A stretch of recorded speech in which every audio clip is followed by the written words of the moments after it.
Welcome, it's indisputable, good to be with you. We have a lot on the agenda today. Breaking down news of the day, my contributor, Jackson White, co-founder and editor-in-chief of Politiscope, TYT Rebel HQ creator, all around great person. Also in the bullpen, we have Christian Daytok, who's back. Christian is the White House correspondent for the Washington Examiner. We've had him on the show before. Should be a very interesting discussion about Republican primaries, in specific, how the Republican primary may shape out in the state of Georgia, all right? Okay, top story of the day, Matt Gaetz. Matt Gaetz says he has spoken with Donald Trump about becoming Speaker of the House, and yes, the rules would allow that. And when they regain power, it's going to be a new day of reckoning. This guy literally, basically threatened everyone in the United States Congress. Here's video one. It has been 174 days since my colleagues and I sent a letter to FBI Director Wray asking basic questions about the FBI's involvement in January 6th. Americans should not be languishing in hideous, unconstitutional conditions, waiting for basic answers like this, waiting for basic answers regarding evidence, waiting for access to counsel. This report must be a guidepost for ongoing Republican oversight effort in the Congress, because we are going to take power after this next election. And when we do, it's not going to be the days of Paul Ryan and Trey Gowdy and no real oversight and no real subpoenas. It's going to be the days of Jim Jordan and Marjorie Taylor Greene and Dr. Gosar and myself doing everything to get the answers to these questions. Oh, that's not all of it. There's more. Here's the next one. Yes, sir. If you do retake the House, would you want ex-President Trump to be the Speaker? I would. Have you talked to him about it? I have. And what did he say? Oh, I keep my conversations with the former president between the two of us. Yes.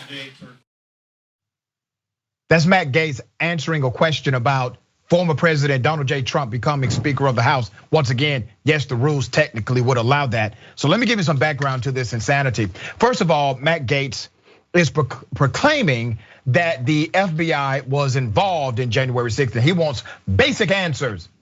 But these are the same individuals who do not want basic answers to be given to the American public as it relates to Trump's involvement, which was very public, or other organizations, other groups who funded and coordinated and provided transportation to that terrorist attack. It gets deeper. Representative Matt Gaetz, Republican out of Florida, said Tuesday he's spoken directly with former President Donald Trump about installing Trump as Speaker of the House if Republicans win control of the chamber in the midterms, reviving an idea he pushed over the summer that was largely dismissed by all but the most extreme right fringes of the GOP. Now here's the reality. If Donald Trump wants the job and the Republicans hold the majority, guess what? He'll get it. He'll get the job. Because the Republicans that oppose him truly only oppose him or started to oppose him when he had no more political power. Go back and check the record. So if this becomes a political power play where now Donald Trump can exert political power and he's willing to use that power in their own Republican primaries moving forward, either A, he gets the job, or B, you get a lot of Republicans who will have to resign if they oppose him. And typically these guys do not resign, all right? There's more. When asked at a news conference whether he'd spoken with Trump about the idea, a beaming Gaetz, one of the hardest right representatives in Congress, responded, I have, though he declined to go into further details. Here's a retweet from The Hill. We are going to take power after this next election. This is a quote from Gaetz. When we do, it's not going to be the days of Paul Ryan and Trey Gowdy. and no real oversight and no real subpoenas. He's threatening everybody.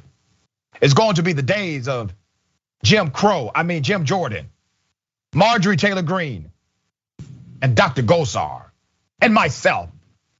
Right, the guy who was under federal investigation for underage child sex trafficking. That guy. You see, to me, he's doing a favor to Democrats, and Democrats need favors right now because they're not doing a whole lot to move the needle of the progressive agenda, which is a solutions-based agenda. They need people like Matt Gaetz and Marjorie Taylor Greene. The truth is, Democrats, and let's be very clear and very honest, Democrats are not excited about voting for Democrats in the midterm.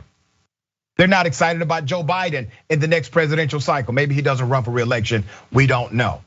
At this point, the one person guaranteed to get Democrats excited is actually Donald Trump. And that's a damn shame. Jackson, what are your thoughts? Well, the biggest shame about Donald Trump being the biggest motivating factor for the Democratic Party is that we've seen the impacts of that wane, as the Democratic Party is a lot more divided and diverse than the Republican Party, which is a lot more homogenous. And as you pointed out, if Donald Trump wants this job, then he's got it. And the likelihood of the Republicans who only need to take 5 seats from the Democrats to take back the House, including all the gerrymandering that's been going on, and just the tradition of the chambers of Congress and the Senate swinging back and forth between elections, and the House being even more on Trump's tails than the Senate has been because it's less politically damaging to them because the House just runs things. Trump would have a mega bullhorn for his reelection in 2024. And I always caution people who say they'll say his ego won't allow him to lose twice.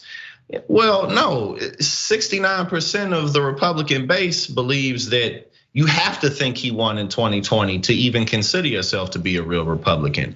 And the fact that Donald Trump has already gotten away with saying that he really won the election, he could just do it again. Yeah. So there's really no reason for him, who he really just kicked his feet up and played golf and had no plan during his entire presidency. There's no reason for him to not take advantage of stuff like this. He doesn't have a Twitter account that would give him another bullhorn. So this is something that it should be taken seriously because the Republican Party is too far gone, and this is where they are right now. Yeah, I agree 100%.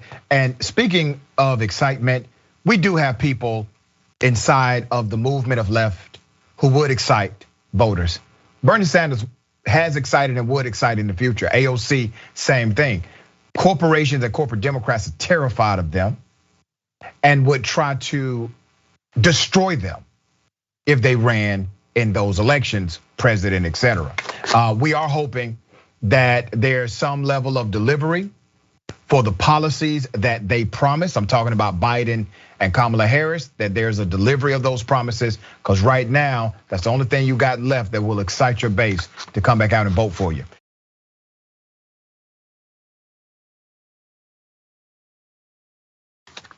Marjorie Taylor Greene again.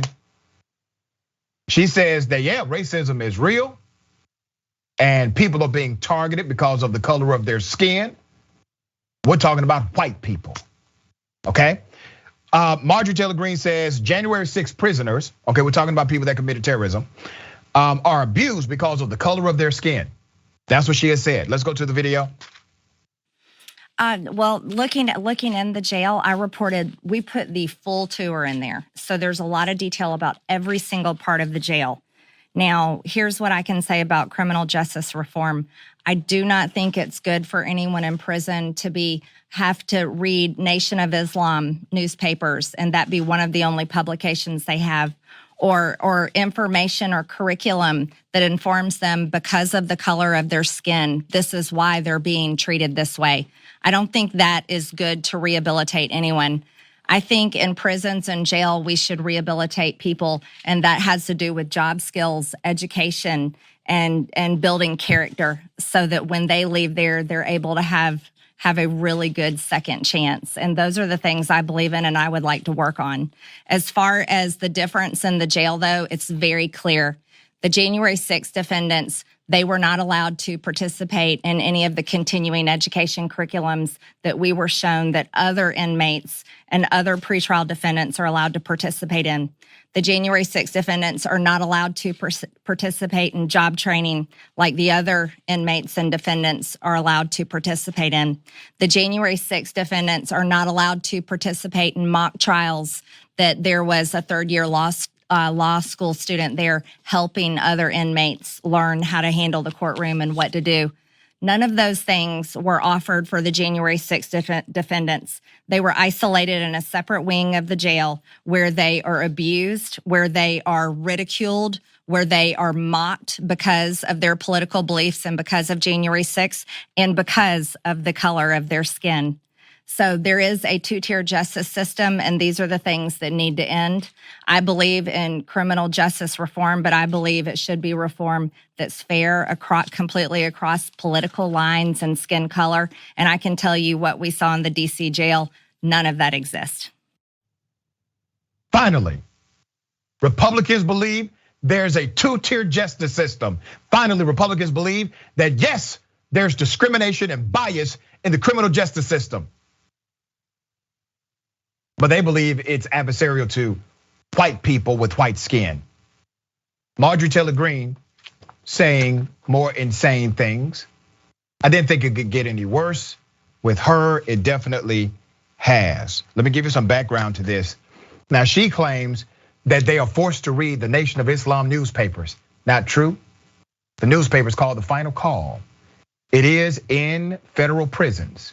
But 82% of the literature inside of federal prisons are Christian literature. They have access to this. It sounds as if she's trying to make a case to get rid of the variation of religious text or religious literature inside of the jail.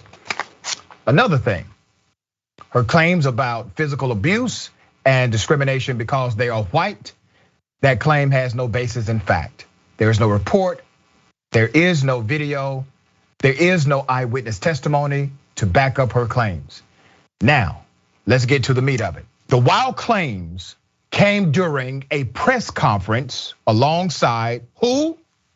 Representative Paul Gosar, Florida Rep Matt Gaetz, Texas Rep Gohmert, where the quartet decried the treatment of the small group of alleged rioters who've been jailed because they've been charged with some of the most serious crimes committed during the insurrection at the Capitol.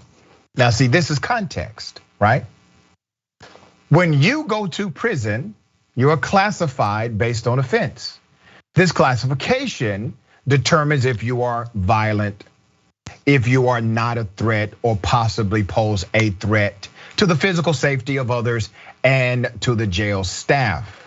That's why there's a classification process. This process has been in place, this protocol has been in place for about 60 years in the United States of America, formally, for about 60 years, okay? It gets deeper. The Texas Rep, Gohmert, went on to support Greene's accusations by saying, and I quote, "What is being described by these political prisoners is nothing short of human rights violations." Gohmert backed up Greene's claims that the alleged January 6th rioters, terrorist attack, that they were being abused while offering a caveat on her charge of racism. We've been accused of saying, oh, you're out to help the whites. I don't know what skin color everybody in the DC jail had until I got there. But other inmates are telling me the most verbally abused person in there happens to be black, that he has caught more flack than any of the white defendants, he said. Well, Marjorie Taylor Greene is all white, said it's all white people. They need to get their stories together before they go tweeting. Okay, both Gohmert and Greene often spread conspiracy theories like this. They are peas in a pod. There's more. If they were going to charge someone with insurrection, it's beginning to sound more and more like those would be agents for the federal government that were there stirring things up, trying to get people engaged in violence. Once again, an echo effect of what Matt Gaetz said during his press conference by saying, we demand the FBI tell us about their involvement. You know why they frame it that way? To make you think, oh, obviously the FBI is involved if they're asking the question that way, okay? And now you have other representatives who are coming out saying, it was the federal government who actually made these white people who committed an act of terror do the terroristic thing. Guess what? It won't work on you, but there's a section of society that will eat this junk up. They will eat it up and believe it to be the gospel truth. And they know it. Gohmert knows good and damn well the FBI didn't do this. Gaetz knows good and damn well. Marjorie Taylor Greene, she probably actually believes they did it. All right, Jackson, what are your thoughts? Yeah, well, I think that was a perfect intro to me. I think she probably actually does believe it because Marjorie Taylor Greene is insane. And the fact that she holds as much weight as she does within the voting base, especially the Trump, the Trump base of the Republican Party, really just signals where they are. And this is an old tale, the reverse racism, and it's a two-tier justice system when all of a sudden it's about people who ran up in the Capitol buildings. They're so unjustly in jail right now because, that's just a normal thing that people do on a, regular Wednesday. They just run up in the Capitol. And, outside of that, like, I don't remember, one of these other kids who shot up some school or something, and they was looking for his parents, and they had a picture of him when he was like in church or something.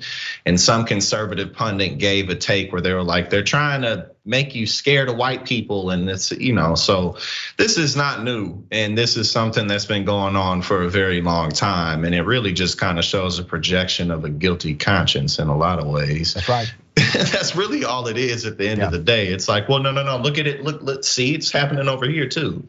So very well said. This country just experienced another mass shooting in a school. And the alleged perpetrator got the gun from his parents. Parents have been arrested. The parents are on the run. They get arrested and then they get a bond. How you get a bond and you on the run from the police? Do you think Republicans are sensitive to the reality of what's happening right now in this country? No. Colorado Republican Representative Lauren Boebert has followed up Representative Thomas Massie in a gun-filled Christmas family portrait. Here's the picture. Look at that. A child has just killed other children in a mass murder in the United States of America. And this is what Republican lawmakers are posting on social media. So Lauren Boebert wrote, the Boeberts have you 6, Representative Thomas Massie. No spare ammo for you though. And I'm sure they're in their, nice home, their protected community. Ha ha ha ha. It's a damn shame. The humanity, the sensitivity needed to be a leader seems to be non-existent with these people. It gets deeper. Let me remind you of what Representative Thomas Massie put. His quote was, Merry Christmas, P.S. Santa, please bring ammo. This was days after the mass killing of children at a school. Massie did receive criticism over the photo. The Republican faced an instant backlash for a social media post coming just 4 days after suspected teenage gunman Ethan Crumbley opened fire at his high school in Michigan. The 15-year-old sophomore is accused of killing 4 students, Tate, Hannah, Madison, and Justin, all right? And wounding others in Tuesday's deadly attack. He was charged as an adult on 24 counts, including 4 charges of first-degree murder and 1 count of terrorism. In 2021, there were at least 149 incidents of gunfire on school grounds, resulting in 32 deaths and 94 injuries nationally. But listen, they're not the only ones. See, this has been part of their culture for a while. Let's put up the picture. This is another family of armed individuals. Nevada State Assembly member who is a Republican, gun-toting family. That's their Christmas greetings. All right, you got another one, the Brophy family. Let's go to it. This is a state senator out of Colorado. Once again, boom, right? Let me give you a sobering reality. A third of households with children have a gun, and nearly half of gun-owning households with children do not store all of their firearms safely.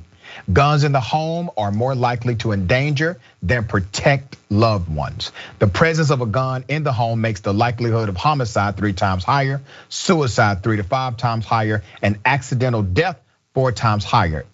8 children and teens are killed or injured in accidental shootings involving an improperly stored gun each day in America. And I want to remind you that if you have a gun in your household, and this is just statistical data, you're more likely to injure a friend accidentally, a family member intentionally, or yourself accidentally or intentionally than you are to actually stop an invader from coming into your home. Jackson, what are your thoughts? I think that it's important to realize and to never forget that, the main people who, take these pictures and post them, the main people who fight against any type of regulation on guns are people who think that everyone from every corner of the planet is their enemy, including public officials who aren't fully on board with their lunacy. Speaking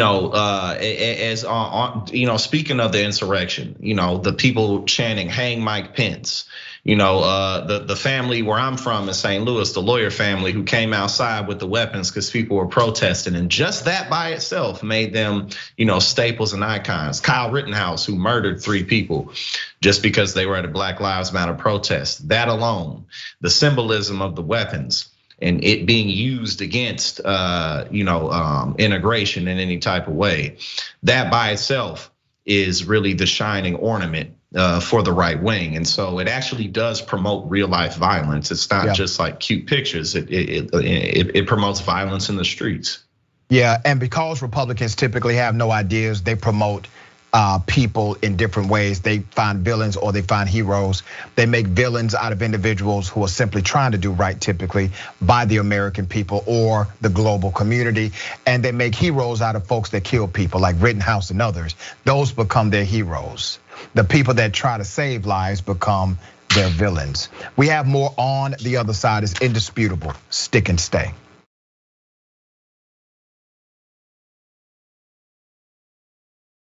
All right, we got a lot of show left, okay? Let me remind everyone about aspiration, okay? This is something that is good for the environment and everything else. You have peace of mind that you're not polluting the environment with aspiration. You feel good about yourself because you're making a positive impact in the world through planting trees, etc. In other words, you are a bit of a hero. It's actually great rates, so you can also make the most money while doing good. You keep your balance high and your carbon footprint low while enjoying up to 83 times more interest than a big bank. Earn up to $500 a year on interest. Goodbye fossil fuels. Hello 5% interest on your savings. Grow your savings and reduce your carbon footprint now with Aspiration. All right, here's how you find it. Aspiration.com/TYT. Even if you don't celebrate Christmas, you can celebrate gifting. It's good to give. It's good to take something that you have and give it to somebody else. As I said before, nothing you have will ever reach its fullest potential until you give it away. If you did not order, you have missed the guaranteed deadline for shipping to come to you from the TYT store before December 25th, all right? But that's okay. You can give somebody the gift of membership. With this gift, you are helping advocate for critical progressive policy objectives. Go to TYT.com/gift to make that happen for somebody in your life, all right? Ladies and gentlemen, I wish a Karen would. You want to call the police on them for having a barbecue on a Sunday. I feel free! Back off! I'm going to tell them there's an African-American man threatening my life. Just let your little kids drive all over the place park is for. I never saw a car in here before. It's a Power Wheels It doesn't car, bother me. What bothers me is you have a little kid in here that doesn't have a driver's license. He's just a little kid and you're not with him. It's not a real car.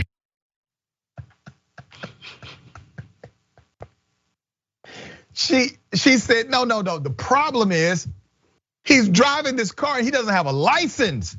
That's the problem here. I've never seen this before. I had to highlight this, Karen. Let's put up the graphic. Let's put up the screenshot.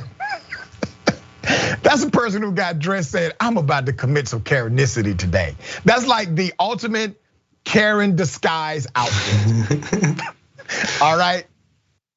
Okay, Jackson, I have driven one of those vehicles before when I was a child. Yeah. You may have driven one of those vehicles before. Yeah. Did you have a license, sir? Because I did not at the time. Nah, man, I'm in the streets with it. You know what I'm saying? I don't got no use for a license in my big boy. You know what I'm saying? But out there riding dirty, man. No license, no tag. You know how we do it, but no, she actually reminded me of this lady, God rest her soul now, named Mrs. Gert, who used to live across the street when we was kids, and we was in like the 2nd, 3rd, 4th grade, and she used to call the police on us for playing outside, and we used to look over, and she'd be like peeking out her windows, looking like when the police would come, and we was like in the 2nd, 3rd grade, just playing. You know what I'm saying? She used to come outside and threaten but she used to go crazy, and it's just the same thing, you know.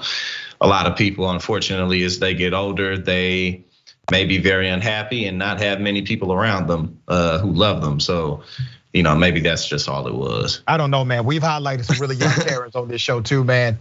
They seem booed up with somebody, right, and they were still just as much Karen as anyone else. Yeah, you're right. Yeah. All right, I got something for you. Double dose. You want to call the police on them for having a barbecue on a Sunday? You're still free! Back off! I'm gonna tell them there's an African-American man threatening my life. This white lady thinks I'm robbing my own car because I'm black. What's your reg number? Wait, you think I'm robbing my own car because I'm black? You look like you're rifling through someone's car. That's my flipping car. You think I'm robbing my own car because I'm black? Wait, call the police. Call the police. Call the police. I might do. Call them right now. Call them right now. You're so racist because I'm black. You think I'm robbing my own car? Everything comes license now, doesn't it? So the registration. Brilliant. What? Get out of here, racist. Cough. Huh? Just off. It's nothing about race. Shut the f. Get off then. Get out of here. Get out of here. Now get out of here. Shut up! Shut up! I live in this area. Get out of here! Get out of here! Why are you coming back? I'm apologizing. No, I don't want you to apologize. You assume I'm robbing my own car because of my color. No. Get out of here, fam. Get out of here. I don't want to talk to you. No, I don't want to talk to you. I don't. Why are you gonna come up to me and assume I'm robbing my own car because I'm black? Because you look like you're rifling through. Because I'm wearing tracksuit and I'm in my passenger area. Get out of here, man. Give up. I don't care. Get out of here. And you're gonna be everywhere. I hope everyone sees this. Yep, everybody will. And that accent, sir, is just superb, by the way. Okay, this particular Karen tried to reconcile her behavior at some point. She left, she thought about what she had done. Maybe she thought about she was being recorded, I don't know. But she came back. Does that excuse her? Do we say, you know, Karen, we're gonna give you a pass here because you did, in fact, apologize for your extreme behavior as it relates to a man inside of his own vehicle? I don't know, Jackson, do we give passes here? I mean, you know, I guess that's on a case-by-case basis, depending on how you're feeling that day. But you know, this is a worldwide thing, and again, I've said this on this show before. I can't imagine, you know, just seeing something and thinking that it's my responsibility to go up and if he was robbing the car, like, what were you gonna do about it? don't you think that he probably could have hurt you or something? Like, or so it's just to put yourself in a position like that really isn't smart anyway. If you even think that, someone's robbing a car in broad daylight, maybe I shouldn't walk up to them and say something about it. But, not only is her audacity on that end, but her audacity is on the other end where she thinks nothing will happen to her just cause, so. And here's the thing, and these are the examples that I use to highlight the reality that when white women say they are afraid of black men and they try to weaponize their whiteness against the black individual, they're not afraid of black men. They're not. Because routinely we see videos where white women are just trying to put black men in their place, so to speak. And like you just highlighted, if this person was really bold enough to commit that kind of criminal act in broad daylight, you as an individual, in particular a woman, would say, you know what? This may not be an opportunity, a good moment for me to insert myself. Maybe I just need to call the police, which we don't want people to do that for folks that aren't stealing anything. But the reality is these women have not been afraid of black men. And I have not seen yet on this show where there's actually a woman who's exhibiting Karenicity, showing that she's afraid of the person she's going after. Have you noticed that, Jackson? That's a very good point. No, I haven't noticed anyone actually being afraid. And in part of the reel when the Wish of Karen Wood, when she says there's an African American man threatening my life, if they were really afraid, they probably would be running and screaming, asking for help, stuff like that. So that's a very good point. I never really zeroed in on that. Yeah, and that's one of the reasons we highlight this dangerous behavior, because let's say she does make a big deal out of this, right? That situation could have went totally different. She already made a big deal. She could have made a bigger deal about it. But the guy was on point. He started recording immediately, had all of the evidence he needed to show that this woman was simply harassing him for no reason. We got more. It's indisputable. Stick and stay.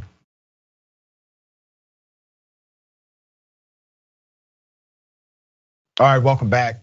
I got another Karen, but I wanted to present this story a little differently, because I think we've made another discovery in the Karenicity handbook. Remember, we're keeping notes about Karenicity. Here it is. Okay, we heard you. Yeah, no. Can you call it, because she won't let us call it? Yeah, what's the phone number?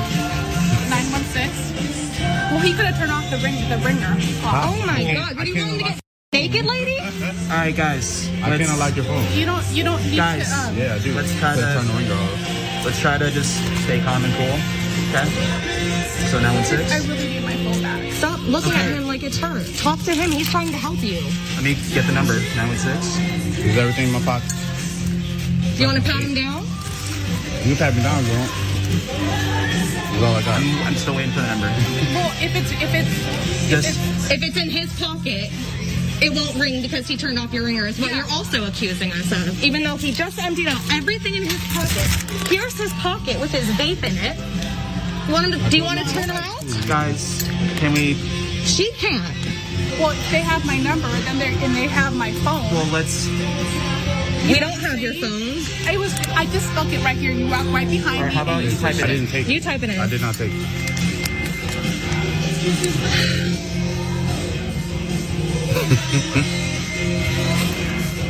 What would I even do? Right now. Is it in your purse, man? It is. I'm so sorry. Really? I am sorry. All right, cool. Sorry. I apologize. I'm really sorry. No, you're not. I am. I'm so sorry. I just freaked out. I'm really. Fascinating.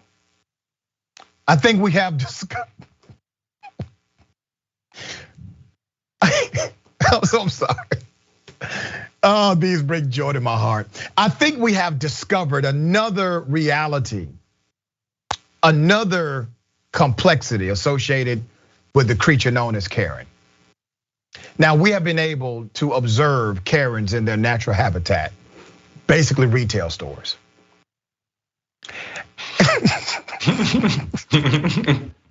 But this particular Karen Here's what we have discovered, Jackson.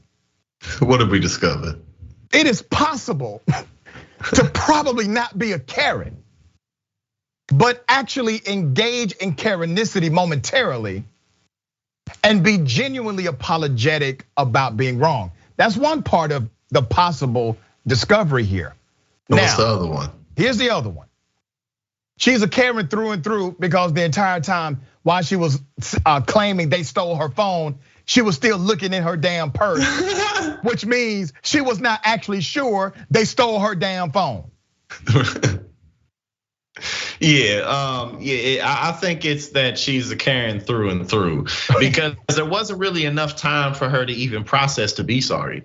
You know, that's one of the things you have to realize about apologies. You need a little bit of time, at least more than a millisecond, to actually be sorry. And again, you know, people do stuff like this, and it's like, you know, one of the things that keeps, you know, me from just immediately accusing someone is the thought that I could be wrong, and two, like, there could be problems created if I am wrong. Yeah. You know what I mean? Like, what am I gonna say? How am I gonna look? Like, how am I even gonna apologize for it? Yeah. And especially, you know, especially depending on the situations you're in. Again, like, people really put themselves in. And how would he have taken her phone that was in her purse? Was he so quick and slick that he pickpocketed her that good? Wait a minute, brother, that's easy. Magic. You're right. That's all it was. That's all he had to do. That's all he had to use was magic. That's all he had to do. You Okay. know what I'm saying? Usually, Jackson, when we see a situation like this, a Karen has accused someone of stealing, it is exposed that nobody committed any theft. The Karen doubles down and says something like, well, you don't have to be rude about it, right? They're still mad and not apologizing. Right. At least this Karen did not do that. But once again, her own behavior betrays her, because literally while she was claiming they stole her phone and turned the ringer off in order to hide the action, and telling the store owner there needs to be action here, which means the police. While she's saying all of this, Jackson, she's steadily looking through her purse, showing she's not sure that they stole the damn phone. She's not even sure it's missing. She got a magic purse too. It just go endlessly. She just reach in, her arm go endlessly in all the way down, and she just couldn't find it. It's a Harry Potter. It's a Harry Potter purse. That's all. No, actually, it's a Mary Poppins purse. Yeah, no, you're right. I almost said that, but I didn't. But that's even better. Yeah, that's even better. All right. Okay. Let me bring everyone to the reality of bad cops, and this bad cop gives all cops a bad name. Cops like this. A cop planting drugs on citizens for years, planting drugs one by one, bust after bust. Okay, let's put up his mug shot. He's been caught. Put his mug shot up. Take a good look at this guy. Okay, this is a former cop in Jacksonville, spent his whole 2-year police career planting drugs on innocent people during traffic stops. He literally became a cop just to be corrupt. You got to think about how deep this is. That means that he knew when he was applying for the job that this was an industry he could be corrupt on the inside of. He knew as a professional police officer, he could find a safe haven for his corruption. His name is Zachary Wester, 28 years of age. He was sentenced to 12.5 years for his crimes. Put his picture up again. I want people to see this, okay? All right. He actually seems like a nice guy when he talks. I mean, this guy was deadly with his charisma and, well, I'm so sorry. You know, we're gonna have to take you to jail. And his victims are claiming, no, that's not mine. I don't know where you got that from. I'm so sorry, I gotta take you in for this. He planted it. Let me give you some background. Nearly 3 years after former North Florida deputy Zachary Wester first faced suspicions that he secretly planted drugs on innocent motorists, jurors convicted him on numerous charges in the Crooked Cop case. Wester was found guilty on 19 counts involving 3 of his alleged victims. He had more, by the way, but they had good evidence on those. And not guilty on 48 other counts involving the other 9 victims, not because he didn't do it, but because the evidence had to be weighed in a particular way in court, and they didn't have all of the evidence they had on these others. A jury found Wester guilty on counts involving Teresa Odom, Joshua Emanuel, and Stephen Van, all of whom were charged with possession of meth after they were pulled over for a simple traffic stop. Here are clips. I got some clips from the body camera, okay? These clips have no sound, but here are some of the clips, all right? This is literally this cop planting drugs. His body camera's on. Now, what he tried to do in some of these cases, after he planted the drugs, he would then explain to the motorist what he's found. But what he tried to do is cuff the drugs inside of his glove or set his hand a particular way to where his camera would not catch it. He wasn't smart enough to get away with it. His camera actually caught him in ways that he did not think the camera did. So he tried to trick the camera. He tried to trick law enforcement in general. He tried to trick the prosecutor, but he could not trick the jury. The jury saw right through it, saw exactly what he had done, saw the placement of the drugs, and also the reports that he made proclaiming it was evidence. These motorists had their lives turned upside down, because of a cop who was aware of what he could get away with. He knew what he could do. He did it for years before they caught up to him, all right? Now, here's the reality. The reason why they started to look into this guy is because, and I'm gonna say it, because his victims were white. If his victims would have been black or brown, you think they would have investigated him because a black male said, oh my goodness, the drugs in my car, they weren't there before the cop pulled me over. You think that would have been enough? Okay. The charges related to a dozen victims and traffic stops that occurred on July 4, 2017, after Wester had been on the job for more than a year, to June 7, 2018, when he arrested a woman who told him that her only vices were cigarettes and Dr. Pepper, okay? Some of Wester's alleged victims had clean records, but others did not, making them easy marks for the deputy. One person was on drug offender probation when Wester pulled her over. Another handed him his Florida Department of Corrections ID because he had just gotten out of prison and did not have a driver's license. He targeted these people. Wester was sentenced to 12.5 years in state prison in connection with 19 guilty verdicts handed down in May. They ranged from felonies such as racketeering, official misconduct, fabricating evidence, and false imprisonment, to misdemeanors such as possession of controlled substances and drug paraphernalia and perjury, all right? Here's some more background about this cat. Wester grew up in Sneeze, the son of a prominent law enforcement officer, Robert Wester. So his daddy is a cop who ran the sheriff's office drug task force for 15 years and ran for sheriff in 2008. Zachary Wester got his first law enforcement job with the Liberty County Sheriff's Office in 2015, but was forced out 9 months later amid allegations of sexual misconduct. Now, according to the narrative, the reason why this guy did all of this is because he wanted to become part of the drug task force. And there are some people who will think, oh, he just wanted to please his daddy. No, he wanted to become a member of the drug task force so he can get some real money, so he can engage in some real corruption, so he can really make some moves for his corrupt ass career. Jackson, what are your thoughts here? I think that you nailed it right on the head. And I think that the focus on this is that since it's an old and routine and standard practice that happens in law enforcement, the big question obviously is why. Now, since his victims were white, this isn't only a racially tinged thing, but it helps to propel their careers. Padding your numbers, you become the person within the precinct, within the organization that has more authority, who has more pull, because you're seen as more efficient. Even if everyone knows that your methods are corrupt, you're seen as a person who gets the job done. You're seen as the person who knows how to do things and who knows the ropes and the person who to follow. And so that gives you more, kind of managerial authority within an organization. And as you said, that could lead him to the higher task force where he can go after bigger drug busts, where they can then, as we know, do other corrupt things like take product and sell it, or just take cash and keep it, as happens every single day, especially in minority communities where just in general, there's not as much concern for who the victims are. Yeah, this cop is now in prison. He had more victims than what he was convicted of. And believe me, there are other victims who simply did not come forward.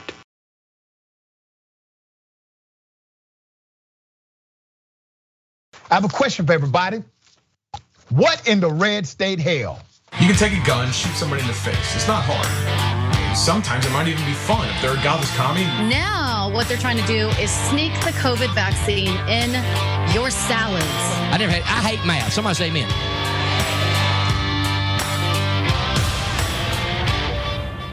I wouldn't be surprised if this so-called cold, the virus, the flu that I have right now was a targeted attack on me. Do you speculate that some of that might be going on as well? A targeted attack? Yeah, I mean, absolutely. Like the bioweapon being released on you, this sociopath, Tony Fauci, when he chimerically engineered this taxpayer-funded, lab-originated, intentionally released Wuhan, China virus. I mean, that could probably be used against people automatically. I mean, people, Republicans, conservatives, talk show host people being targeted with this virus, right? I mean, don't you think? So they can paint this paint the picture about, Stu Peters got the coronavirus. He did it to himself because he's not vaccinated. Right. Exactly. No, 100%. I mean, we talked about last week with the World Economic Forum launching this bubble gun that you just point a gun basically and someone gets a vaccine. I'm sure that they have the power to, target somebody to get COVID. All of the very prominent Republicans and people who have been outspoken against vaccines, pastors, etc., suddenly they come down with a bad case of COVID and it makes the news. Anti-vaxxer, anti-masker pastor comes down with COVID. It's all too suspicious, and I absolutely think people are being targeted. Well, they're going to have to try harder than this because this thing, whatever I have, is weak as hell. You're stronger than it. That's for sure. I got a little bit of a stuffy nose now and a little bit of a scratchy throat. Whoop-de-doo. Whoop-de-doo. Okay, all right. So there's so much here. I know I'm not going to be able to cover all of it. All right, number one, the reason why Republicans who are anti-vax and anti-mask and anti-social distancing, the reason why they seem to get COVID all the time is because they're anti-vax and anti-mask and anti-social distancing. Nobody's targeting them. All right, they're literally creating a high risk for themselves. And typically they are old white men already in a high risk category. So there you have your answer on that one. Did you notice on this that when this guy started to complain about his cold, who in the hell goes on TV and complain about the common cold? Either you come to work or you don't, okay? You got a cold, fine, deal with it. But this guy is just so moronic. This guy is so extreme. He says his common damn cold, which he characterizes as the flu, is a targeted attack on him. First of all, dude, who in the hell are you? I have never heard of you. I don't know who this guy is. I'm not gonna mention his name because I forgot it in my notes. But this dude thinks that somebody's targeting him with a common cold. And then if you notice his guest, now this is what happens when people just really want to be on TV. His guest had a natural reaction by at first saying, basically what? And then she realized, well, damn, I need to stay on TV. So yes, exactly, 100%. They can do this thing of targeting people, and don't you find it strange that all these Republicans are getting COVID? Shame on these individuals because they actually have followers. They actually have people who believe this, and they have a responsibility primarily because of their platform to tell the truth. Jackson, what are your thoughts on this? My thoughts are that, normally conspiracy theorists have this idea that they think outside the box and that they think bigger than everyone else. But, far right-wing American conspiracies actually think incredibly small because again, it's all about this Fauci created, virus that impacted the entire world for the sake of Republicans and Democrats. Like everything always comes back to Democrats and Republicans. I got this virus, up the Democrats. The Omicron variants in the news, up it's the Democrats. Everything's about the Democrats, and yet this virus has impacted the entire planet, every single country on earth. It's thrown, supply chain distribution completely out of whack. All of that, again, for the sake of two parties in one country. And like you said, like, who the hell is this guy? Like, what difference does it make if you have COVID or who cares? Like, but the right wing, they say anything in this country. They just say anything. All right, brother. Always a pleasure having you on Indisputable. Tell people how they can follow you on social media and your great work.